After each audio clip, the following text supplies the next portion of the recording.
पहले कुछ concepts discuss कर लेते हैं। जैसे हम लोग ये सब बचपन में पढ़े, बॉन्ड मार्केट या डिबेंचर जो भी बोल लो, 3 टाइप से हो सकता है, पार, प्रीमियम, डिस्काउंट। तो अगर अब इसमें कुछ टर्म्स है, एक होता है फेस वैल्यू।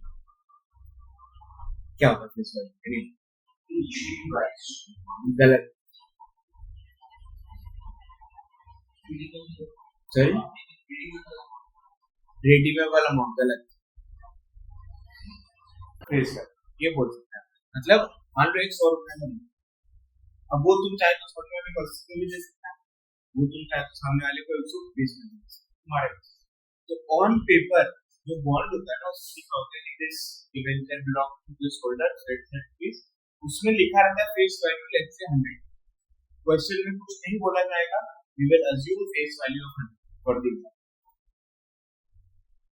अगर अब फेस वैल्यू 100 है, मतलब उस पेपर का वैल्यू कंपनी के लिए, मतलब जब भी रिडेम्पशन होगा, कीपिंग अदर थिंग्स कांस्टेंट, जब तुम वो पेपर लेके जाएगा कंपनी के पास, कंपनी वो पेपर तुमसे ले लेगा और तुमको 100 का नोट पकड़ा देगा कि जाओ।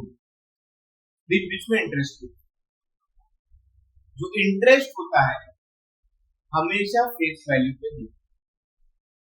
मान लो कंपनी 100 का चीज तुमको 500 में मिलती है,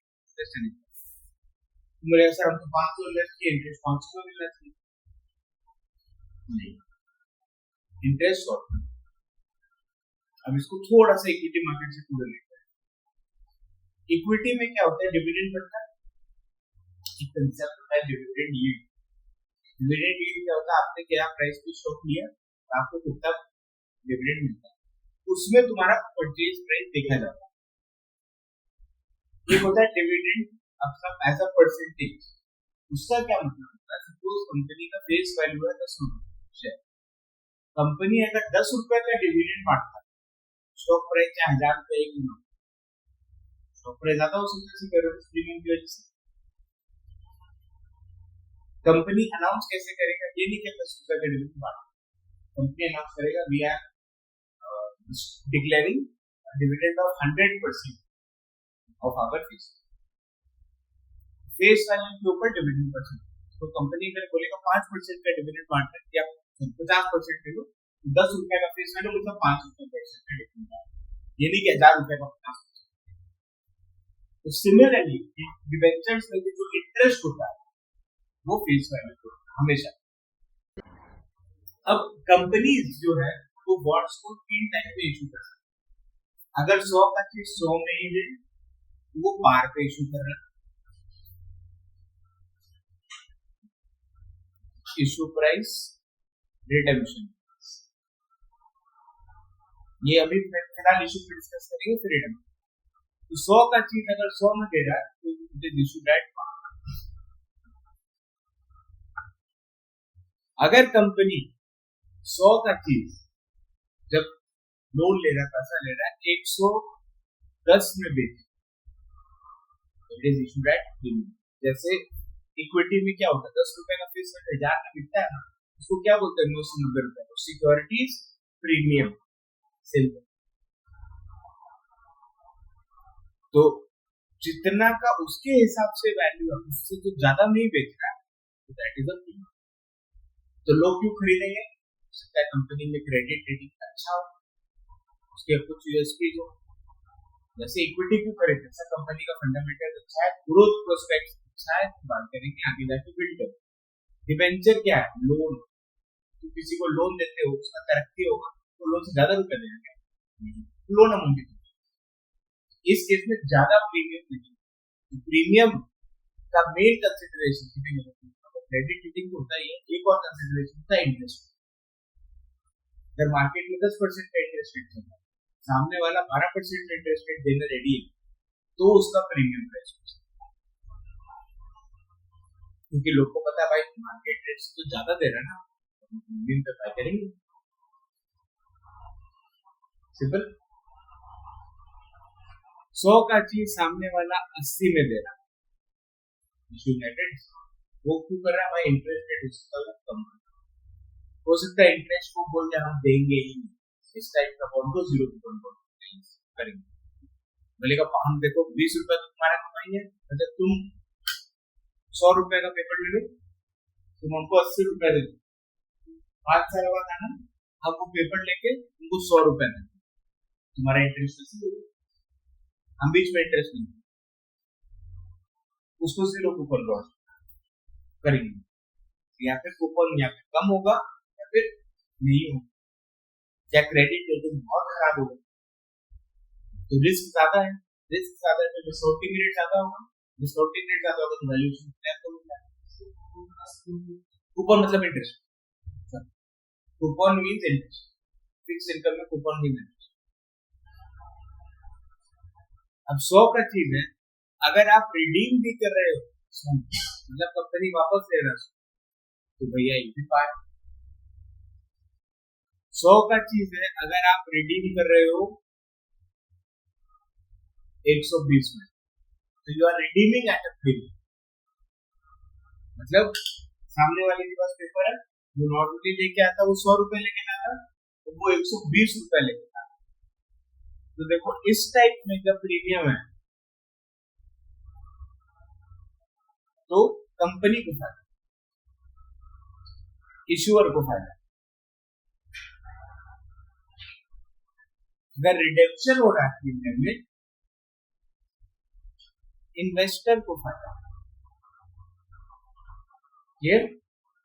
यहाँ पे भी इन्वेस्टर को फायदा। सिमिलरली अब अगर रिडीम हो रहा है अपना डिस्काउंट में, तो मतलब इन्वेस्टर 100 रुपए का शीट लेके आएगा, उसको मिलेगा कितना? 80 रुपए। इसमें वापस से उल्टा हो गया, इसमें कंपनी को फायदा है, इसमें तो ये भी हो सकता है बहुत सारा issue at premium, redeem at discount price, वो सब परमुटेशन कॉम्बिनेशन हो सकता है, दोनों ही इशू एट प्रीमियम और रिडीम एट प्रीमियम। तो तुम बोलेगा सर प्रीमियम रखने का मतलब ही क्या है? क्योंकि इंटरेस्ट फेस करते हैं, अगर हम प्रीमियम पे इशू करते हैं, प्रीमियम पे रिडीम करें, मतलब 120 रुपए का लोन ले लिया, चुकाई के लिए 120 ही, लेकिन इंटरेस्ट वापस देना पड़ेगा। क्लियर है कंसेप्ट?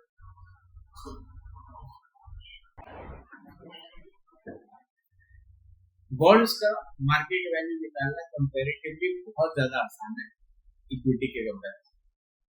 जैसे कोई भी चीज का मार्केट वैल्यू क्या होना चाहिए?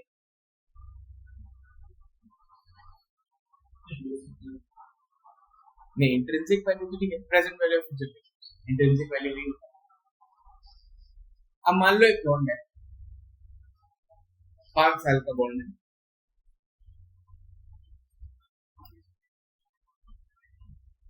पार 100 का चीज 100 में ही लेगा, 100 में बेचेगा, 10% का लेट से इंटरेस्ट रेट है।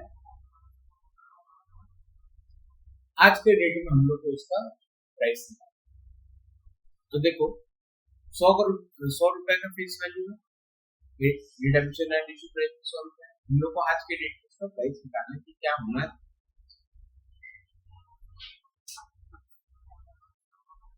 ये हाँ, तो अपने को 1 साल बाद कितना रुपए मिलेगा? 10 रुपए।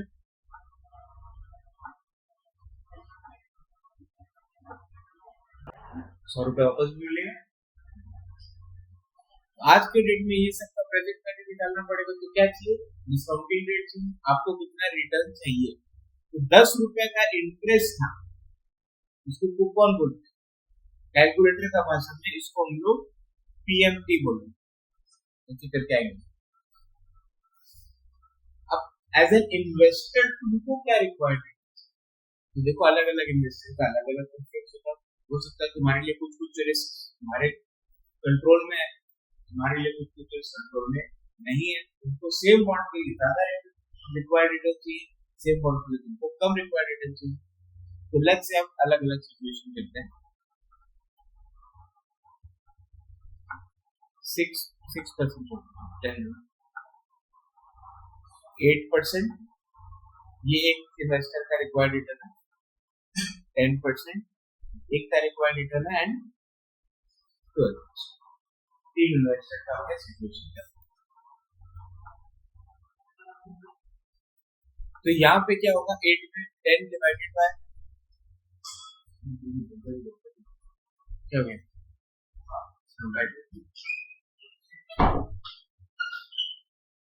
तो यहाँ पे क्या हो रहा है कैश फ्लोज है अपने डिस्काउंटिंग माना ठीक है। तो जब 8% का परसेंटेज दे रहे तो क्या करें 10 divided by 1.08 10 divided by 1.08 square cube 4 and 5 we'll get 1 10% के लिए करेंगे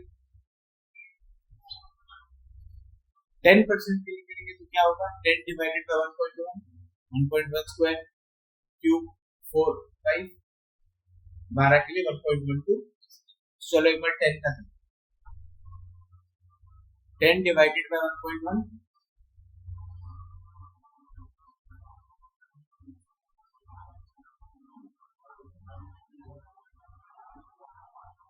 110 divided by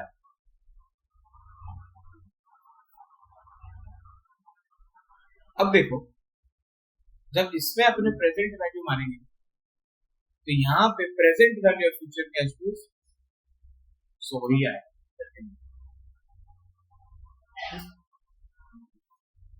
present value of the intrinsic value जो भी जब इसको एक बार डिस्काउंटिंग करेंगे इसको 2 बार करेंगे 3 बार करेंगे 4 बार करेंगे इसको 5 बार करेंगे सबको टोटल करेंगे प्रेजेंट वैल्यू 100 ही आएगा। तो 100 का बॉन्ड था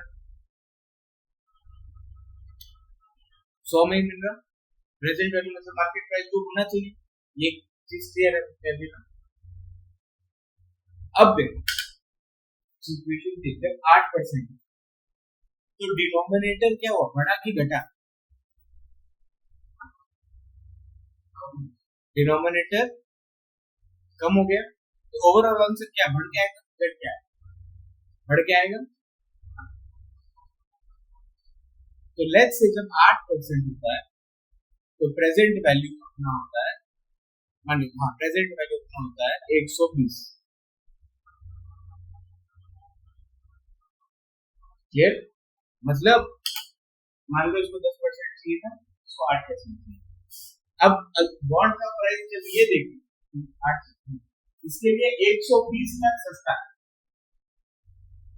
इसके लिए 100 रुपए तक सस्ता ये कितना तक बाय करेगा 100 ये कितना तक सेम बॉन्ड बाय करेगी 120 क्योंकि इसको खाली 10% चाहिए साल का लेकिन इसको 8% नहीं काम हो जाएगा भाई देखो इसका 8% में काम हो जाएगा सेकंड बिड है उसको कम रिटर्न चाहिए तो आप बिडिंग अमाउंट बढ़ा सकते हो क्लियर 12% का लेंगे तो 12 में क्या होगा बढ़ेगा कि घटेगा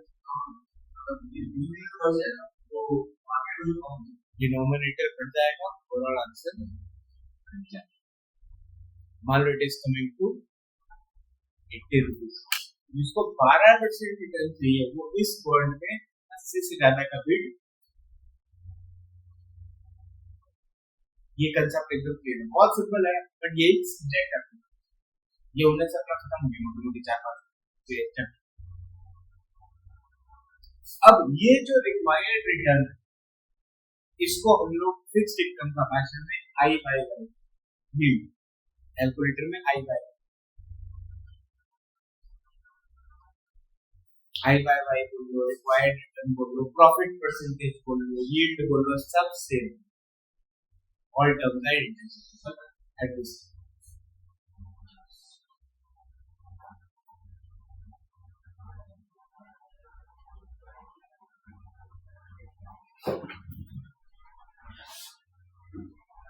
अच्छा ये हो गया देखो अब एक चीज और देखो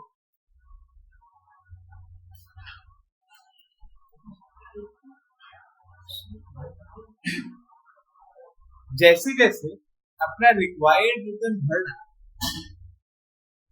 8 10 12 ओवरऑल वैल्यूएशन क्या हो रहा है घट क्या रहा तो देखो जैसे जैसे अगर कोई बॉन्ड पे रिस्क ज्यादा है तो रिक्वायर्ड रिटर्न बढ़ेगा क्योंकि रिस्क ज्यादा आपको रिवॉर्ड भी ज्यादा चाहिए तो देखो वैल्यूएशन भी अगर कोई सेफ बॉन्ड है बाय डिफॉल्ट रिस्क ये डिस्काउंटिंग रेट कम रहेगा, वैल्यूएशन बढ़ जाएगा।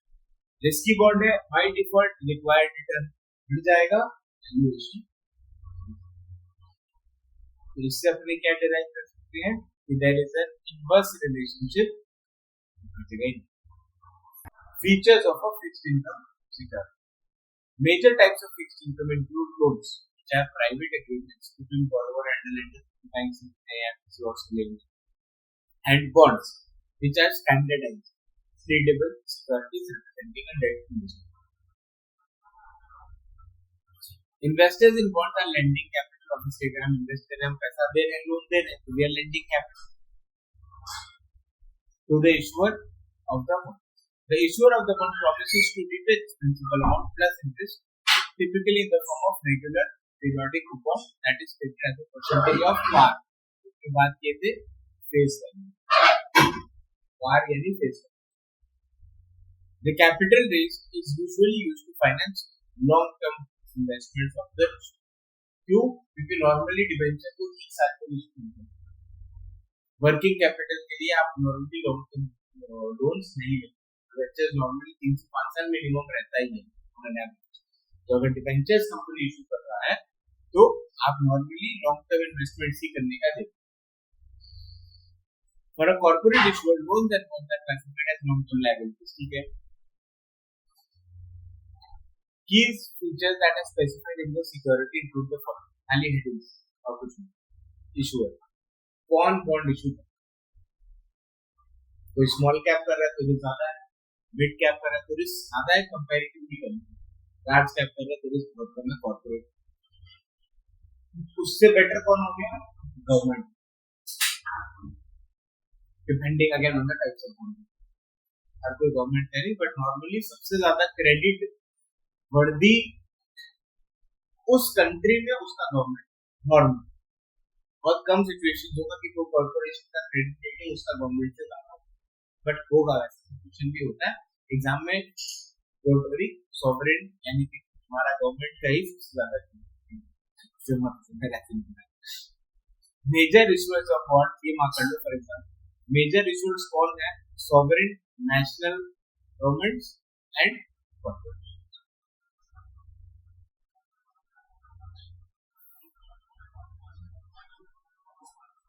बाकी सब कुछ मार्क करना है, सब चैप्टर अलग पढ़ेंगे, एक ही चीज को मार्क करना है. और क्या क्या रहता है? मैच्योरिटी 5 साल, 3 साल, 10 साल, कितने टाइम का बॉन्ड, ये मार्क कर लो. Once a bond has been issued, time remaining until maturity is the tenor of the मतलब 5 साल का बॉन्ड है, 1 साल हो गया, अब 4 साल में फिर कितना बचा?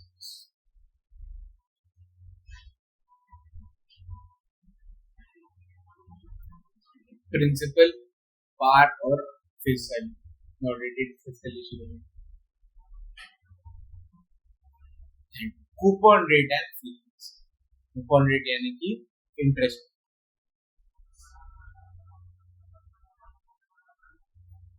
मेन जो मार्क करना है पार वैल्यू को.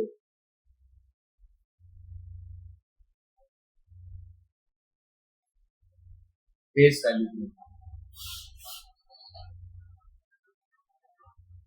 फ्रीक्वेंसी मतलब साल में कितना बार मिल, साल में 1 बार मिल रहा है तो उसको एनुअल, 2 बार मिल रहा है तो सेमी एनुअल, 3 बार 4 बार मिल रहा है तो क्वार्टर, मंथली 12 बार.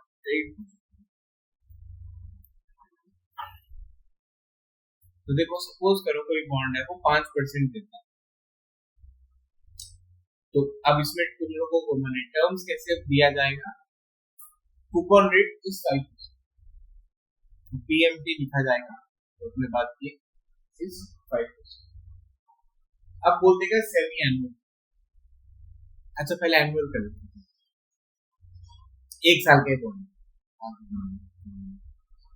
तो इसका कैश फ्लो क्या होगा? 1 साल बाद 105 रुपए मिलेंगे, जो भी रेट से डिस्काउंट करना है सब रिक्वायर्ड. अब यहाँ पे केस 2 एक वर्ड ऐड,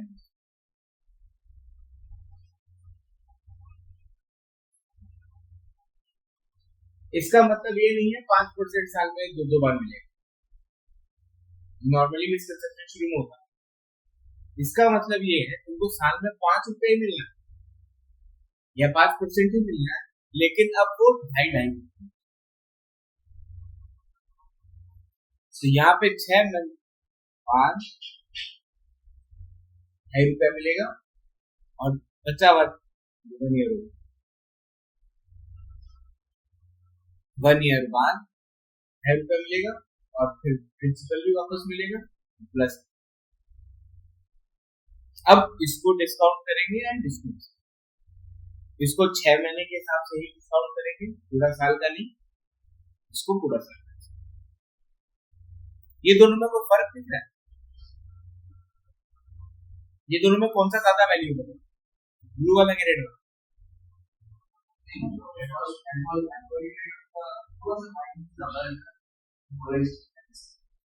मतलब ब्लू वाला बेटर, कोको मोरा ब्लू वाला बेटर, ये कोको मोरा रेड वाला पहले आता है, कैसे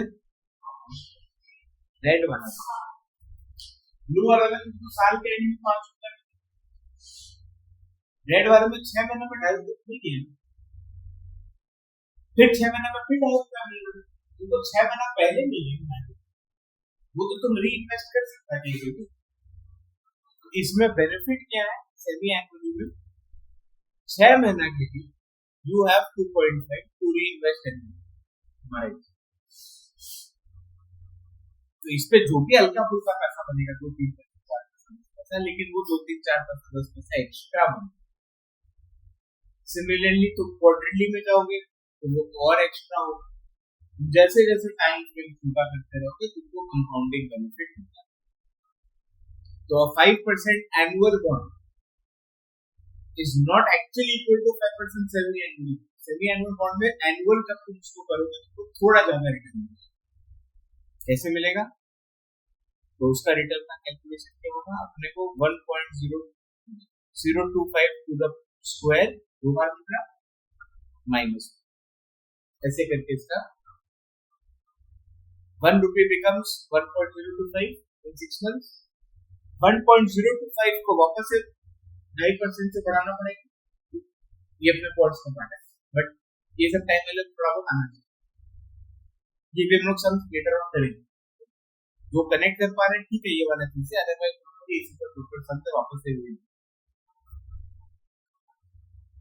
अभी के लिए क्या आपने को समझना है, जैसे जैसे अपनी कंपाउंडिंग फ्रीक्वेंसी बढ़ाएंगे अपना रिटर्न बढ़ता है फॉर द सेम परसेंट। तो यहाँ पे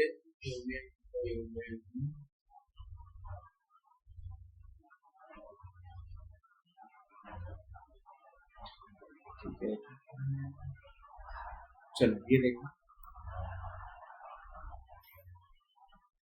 some bonds pay coupon based on variable market rate of interest. These are known as floating rate bonds or floats। मतलब सपोज हम लोग बोल रहे हैं जैसे हम लोग का लोन होता है, तो लोन जो होता है वो रेपो के ऊपर डिपेंड है। अगर रेपो चेंज हो गया तो आपका लोन का इंटरेस्ट रेट भी चेंज हो जाएगा, रेपो घटेगा तो लोन रेट घट जाएगा, रेपो बढ़ेगा तो लोन रेट घटेगा। This is a floating rate. Fixed क्या होता है 8% कुछ होगी, हम कोई लोग जैसे मान लो एफडी करते हैं 3 साल के लिए तो फिक्स हो गया 6.9% ही मिल रहा है, इंटरेस्ट रेट इधर का उधर का, वो 3 साल तक कुछ नहीं, 3 साल तक वो फिक्स है, लॉक कर दिया, that is a fixed rate. Floating rate में depends on some particular variable, repo हो सकता है, निफ्टी बैंक निफ्टी के अगेंस्ट कर सकते हो, कोई भी इंडेक्स के ऊपर कर सकते हो। तो जो रेट पे होता है variable market is called market reference। It promises to pay the variable rate plus a fixed margin। Fixed margin क्या होगा, इसको हम लोग स्प्रेड बोलते हैं। जैसे लोन पे भी क्या होता है रेपो प्लस स्प्रेड, तो ये डिपेंड करेगा, जिसका क्रेडिट क्वालिटी अच्छा होगा स्प्रेड कम होगा। तो यहाँ पे लिख लो स्प्रेड, फिर यहाँ पे लिख लो it will depend on the risk, risk high या डायरेक्टली प्रोपोर्शनल टू रिस्क भी लिख सकते हैं, risk high spread high risk low spread.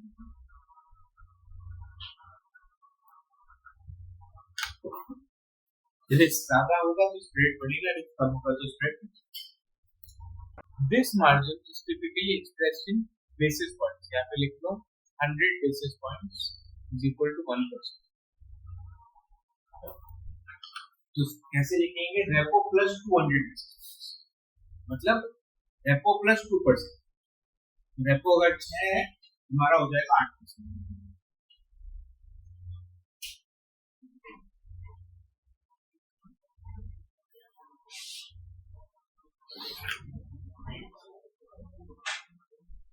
Some bonds pay no interest before maturity, जो अपने शुरू में बात करें। They are known as zero coupon bonds or pure discount bonds. ये terms important है। Pure discount bond refers to the fact that these bonds are sold at a discount to their par value. तो 100 का चीज अगर 80 में मिल रहा है, वो 20 रुपए का गैप पे अपना कमाएगा।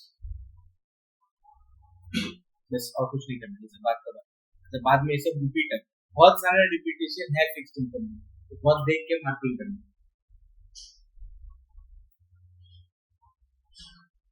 और क्या क्या रहता है बॉन्ड्स में, सीनियरिटी, कि भाई हो सकता है कंपनी 5 तरीका का बॉन्ड इशू कर रखा हो ABCD, तो पहले किसको मिलेगा, सब बोलेगा भाई लिक्विडेशन बड़ा पहले हमको कैसे, तो वो भी लिखा हुआ रहेगा भाई देखो सबसे पहले तो A को मिलेगा, फिर मान लो C को मिलेगा, फिर B को मिलेगा, वो सब कुछ लिखा हुआ है।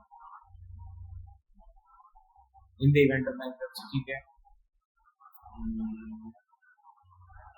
बस कुछ नहीं मार्क करना। एंड कंटिंजेंसी प्रूफ, जैसे बॉन्ड भी कन्वर्टेबल हो सकता है, कन्वर्टेबल डेट का इशू होता है, capital market to equity. Bonds में कॉलेबल डेट होता है, पुटेबल डेट होता है, तो ये सब करेंगे बात में। तो कंटिंजेंसी अगर कुछ प्रोविजन है तो वो भी यहाँ पे, कि सपोज 10 साल का बॉन्ड इशू किया है 100 रुपए में, कंपनी चाहे तो इन द 5th ईयर 105 से बाय कर, इररिस्पेक्टिव ऑफ मार्केट, लेकिन 5th ईयर नहीं करना अगर करेगा, तो ये कंटिंजेंसी, तो ये बॉन्ड में लिखा होगा।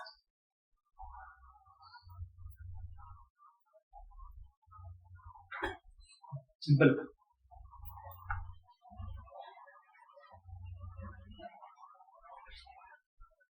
मतलब ये पार्ट हो गया तो फिर सिंपल करना।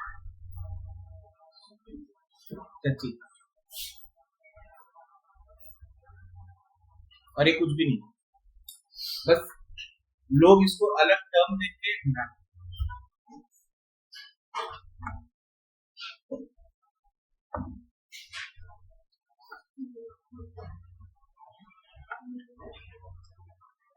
कॉस्ट प्राइस 100,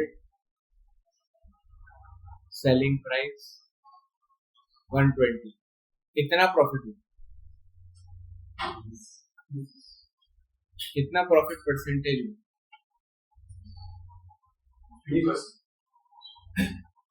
इसी को यील्ड बोलते हैं। Expected return from investing in the bond as the bonds, अपने ऊपर में इसको रिक्वायर्ड रिटर्न जमा कराए के बाद इतना रिटर्न तो हमको चाहिए, तो मतलब रिटर्न चाहिए मतलब प्रॉफिट चाहिए, प्रॉफिट परसेंटेज ही तो हो गया, रिक्वायर्ड रिटर्न की तो देखिए बात।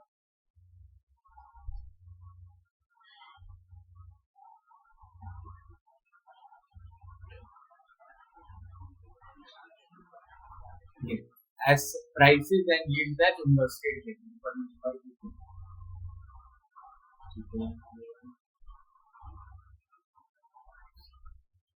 Graphical plot of yields versus maturity is the yield.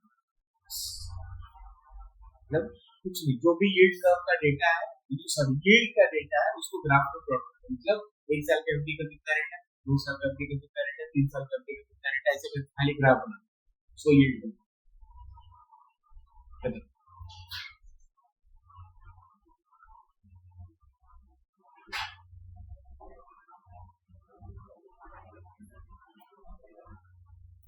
Exam के लिए मार्क कर लो, अपवर्ड स्लोपिंग यील्ड, ये नॉर्मल है, इट इज नेचुरल। अगर कुछ नहीं दिया जाए तो exam we will assume the question is speaking about an upward sloping yield, एक साल का बॉन्ड मान लो 6% का रेट। अच्छा एक बात बताओ, कीपिंग अदर थिंग्स कांस्टेंट, एक साल का लोन ज्यादा रिस्क है या 2 साल का लोन?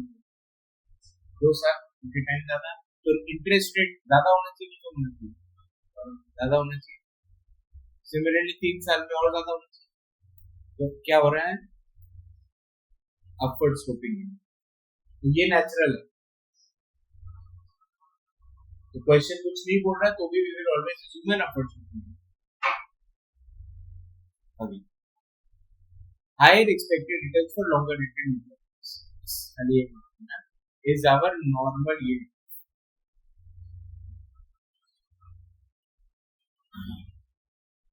अगर डाउनवर्ड स्लोपिंग हो रहा है मतलब 8% है एक साल, 2% में 7, सॉरी 2 साल में 7 एंड 3 साल में 6, ये कब होता है, रिसेशन में।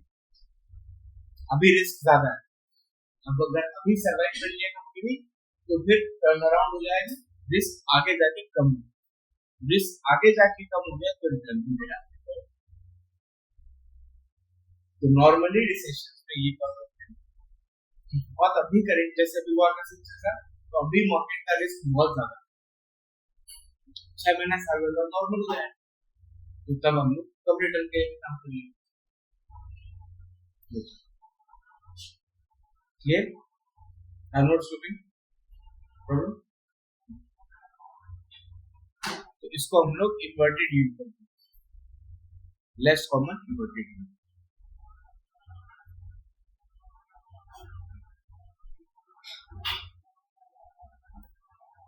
देखो मां कर लो, government bonds are often due to be lowest credit risk, मतलब हाईएस्ट क्रेडिट क्वालिटी, रिस्क कम है तो क्वालिटी ज्यादा है, due to the fact that bonds backed by tax raising powers of the government। बस